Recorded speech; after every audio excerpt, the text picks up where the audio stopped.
Evening అండి. లక్ష్మణరావు గారు, లేళ్ల అప్పిరెడ్డి గారు, అలాగే తలసేల రఘురాం గారు ఎవరైతే ఉన్నారో, నందిగం సురేష్ గారు, దేవినేని అవినాష్ గారు, గతంలో విచారణ ఎదుర్కొన్న వీళ్ళు ఎవరైతే వాళ్ళు ఇచ్చిన వాంగ్మూలం ఆధారంగానే ఈ రోజున సజ్జల రామకృష్ణారెడ్డి గారిని పోలీసులు ప్రశ్నిస్తున్నట్టుగా తెలుస్తుంది. మరి సజ్జల రామకృష్ణారెడ్డి గారు ఎవరి పేరు ఒకవేళ చెప్తే వాళ్ళని కూడా పోలీసులు ప్రశ్నిస్తారా? సజ్జల రామకృష్ణారెడ్డి గారు మాట్లాడిన మాటలను ఏ రకంగా చూస్తారు మీరు? గారు, మీకు ప్యానల్ పెద్దలకి అమాన్య స్వీక్ష నమస్తే సార్. సజ్జల రామకృష్ణారెడ్డి గారికి టీడీపీ పార్టీ ఆఫీస్ మీద జరిగిన దాడికి కానీ, ఏదైనా కాదంబరి జత్వాని గారు ఎవరైతే ఉన్నారో ఆ విషయంలో కానీ మరి సజ్జల రామకృష్ణారెడ్డి గారికి ఎటువంటి సంబంధం లేదు. ఎందుకంటే కావాలని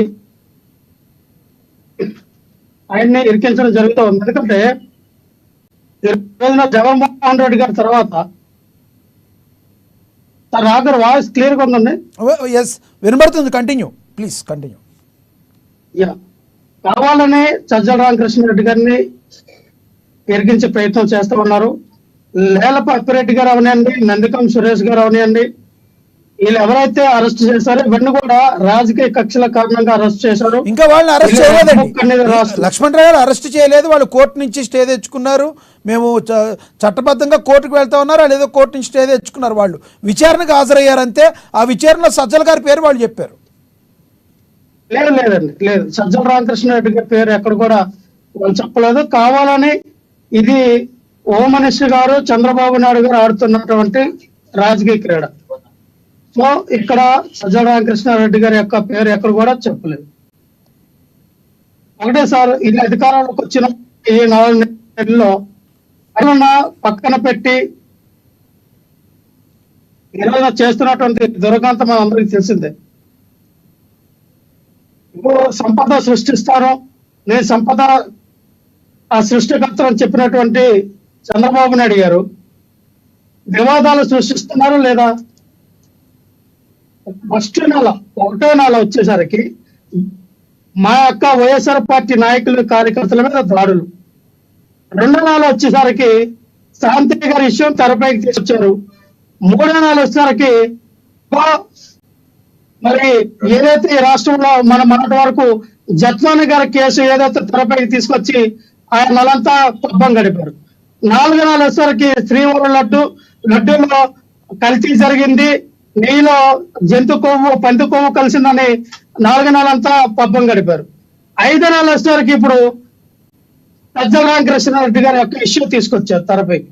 అంటే పరిపాలన సూపర్ సిక్స్ ప్రజలకు ఇచ్చినటువంటి హామీలన్నీ పక్కన పెట్టి నెలకొకటి ఏదో ఒక కంటెంట్ తీసుకురావడం, ఇవన్నిట్లో కూడా మరి టీడీపీ ప్రభుత్వం చంద్రబాబు నాయుడు గారి యొక్క బలతనం అర్థమవుతోంది. ఖచ్చితంగా లక్ష్మణ్ గారు, రేగి లక్ష్మణరావు గారు, ఇప్పుడు వాళ్ళు ఏదైతే చెప్పారో దానిలో భాగంగా మరి పెన్షన్లు ఇస్తామన్నారు, అవి ఇచ్చారు. పల్లె పండుగ ఒక కార్యక్రమాన్ని చేశారు. మరి అలాంటి పాజిటివ్ వైబ్రేషన్స్ మీకు కనబడతలేదా అని అడుగుతున్నారు వాళ్ళు. పెన్షన్లో మేము 69 లక్షల మందికి పెన్షన్లు ఇస్తే చంద్రబాబు నాయుడు గారు 64 లక్షల మందికి ఇస్తా ఉన్నారు. అంటే వీళ్ళు వచ్చిన ఈ 4 నెలల్లో 5 లక్షల మందికి పెన్షన్లు నిరాధారంగా తీశారు. అలాగే ఏ రకంగా తీశారనేది వాళ్ళ అక్కడ చెప్పట్లా. అంటే 5 లక్షల మంది పెన్షన్ల కోసం చేశారు. అలాగే పల్లెపాటు అన్నారు. ఇదే పవన్ కళ్యాణ్ గారు ప్రతి గ్రామానికి బ్లీచింగ్ పౌడర్ కొనడానికి కూడా మొదటి డబ్బులు లేవు, గ్రామంలో బ్లీచింగ్ పౌడర్ కొన్న డబ్బులు అన్నటువంటి పవన్ కళ్యాణ్ గారు పల్లె పండుగ అని చెప్పి ఈ రోజున జనాలకి మీ ఎమ్మెల్యేలు మీ మినిస్టర్లు ఎందుకు రావట్లా?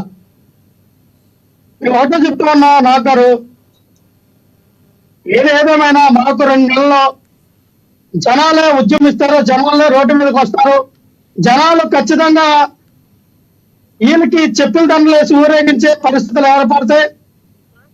దానికి సిద్ధమనే నాయకులు అనే కూటమి ఉండాలి. ఎందుకంటే మొన్ననే మద్యపానం దీనికి టెండర్లు వేశారండి.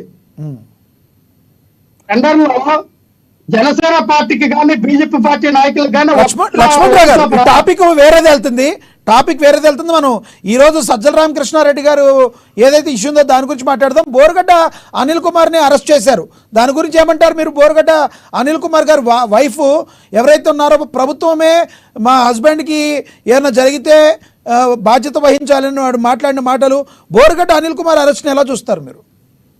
నేను ఒక దళిత పెట్టిన అని కూడా అంటున్నారు సార్. బోరగడ్డ అనిల్ కుమార్ అనే వ్యక్తి వైఎస్ఆర్ పార్టీకి ఒక సింపథైజరు. ఆయన ఆర్పిఐ పార్టీకి అంటే రిపబ్లిక్ మరి అలాంటి సింపథైజర్